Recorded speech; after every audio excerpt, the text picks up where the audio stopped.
Hello everyone, today I'm going to walk you through how to create a Busha account. Now, creating a Busha account is a very straightforward process, and here's a general outline based on the information available.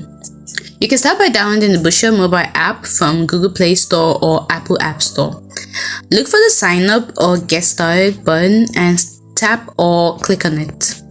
You need to enter a valid email address. You may also have the option to enter a referral code at this stage.